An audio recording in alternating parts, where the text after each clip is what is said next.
Well, hello folks, and welcome to this Global Cooperation Update with me, Jonathan Glennie. Well, the news this week, which probably not many people would have noticed, is that the Zero Draft of the Pact for the Future has been released. And that's the outcome document of the Summit of the Future, a major once-in-a-generation opportunity, according to the UN Secretary General, to strengthen the multilateral system. And that summit's going to take place in September this year, 2024. The only problem is, no one's heard of it. And those that have heard of it don't seem to care enough. I wouldn't expect regular folks, the vast majority of the world, to know about a UN summit like this. But the global cooperation ecosystem, I'd expect them to know and to get involved.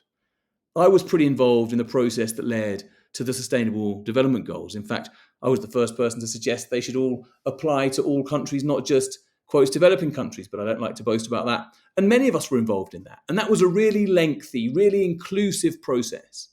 Compared to that, this Summit of the Future seems pretty invisible. Think of the World Summit in 2005, which led to the creation of UN Women, among other things, or the Rio Summit in 1992, which really established sustainable development as a guiding theme for our world. I'm not trying to talk down the Summit of the Future here at all. I believe in multilateralism. And in this moment of change and stress, I think we should be taking all the opportunities there are to build trust in internationalism. So I support the Secretary General and his team in trying to make this a momentous summit. But the draft of the pact that will be adopted at the summit, which pledges, quotes, a new beginning in international cooperation with a new approach, seems to struggle to articulate a clear vision. There are a bunch of areas where people hope progress will be made on global governance of digital and artificial intelligence, on peace and security, on centering youth and kind of emphasizing that the UN is about building the future, not just managing the present. But if I'm honest, it's lacking something crucial. I flicked through the draft and I couldn't really find the thread, the big idea, the why bother, the once in a generationness. Somehow, some kind of excitement about this summit has got to reach the capitals of the member states of the UN. Somehow presidents and prime ministers have to begin to care about this and believe that they need to be part of the conversation, that something valuable and transformative could emerge from it. Because God knows they've got a lot of other things to do. There are plenty of summits and meetings and policy priorities. Why spend time and effort and political capital on this particular one? Well, I think there is an answer.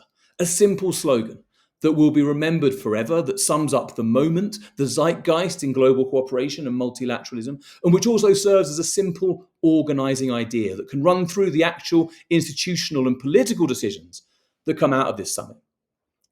Nothing about us without us. And this, by the way, links to the video I did last week about the changing nature of global cooperation.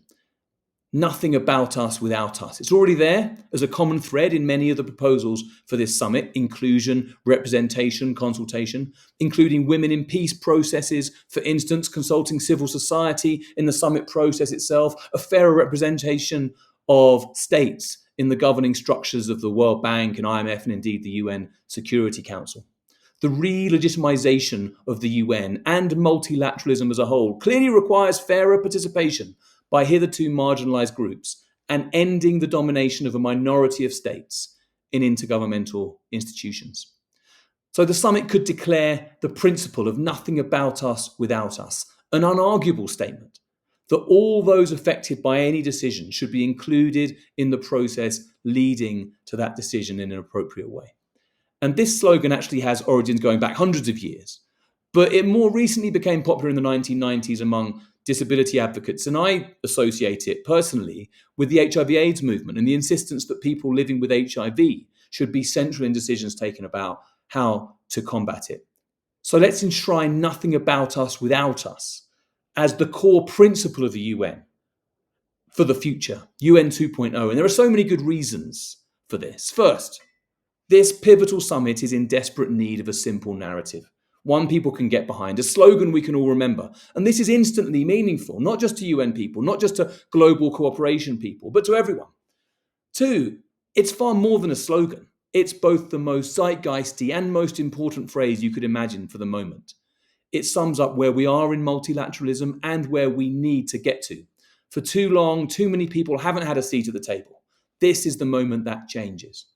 3, crucially, it's the kind of thing that could inspire, finally, the leaders of global south countries to get involved in this process that so far has failed to spark their interest. 4, it can hardly be opposed on principle by those in the global north used to getting their own way, even if in practice they'll put up hurdles inevitably to jump through to make this meaningful.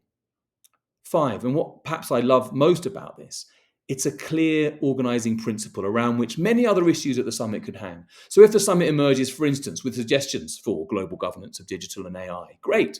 It has to follow the nothing about us without us principle, and ditto everything else that emerges in this summit. 6, just as the SDGs came up with leave no one behind, and that helped the world focus on inequality. A slogan like this can really help build momentum even outside the UN institutions, in multilateral banks, in the World Bank and the IMF, the OECD, and other organisations.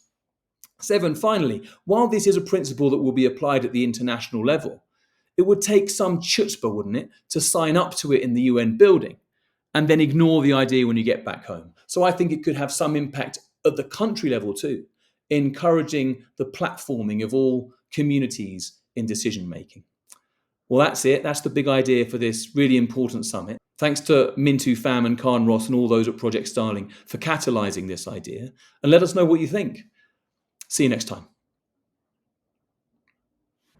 Thanks for listening to this Global Cooperation Update. It's available on video, on podcast, and also actually in a written version, which you can find on Medium.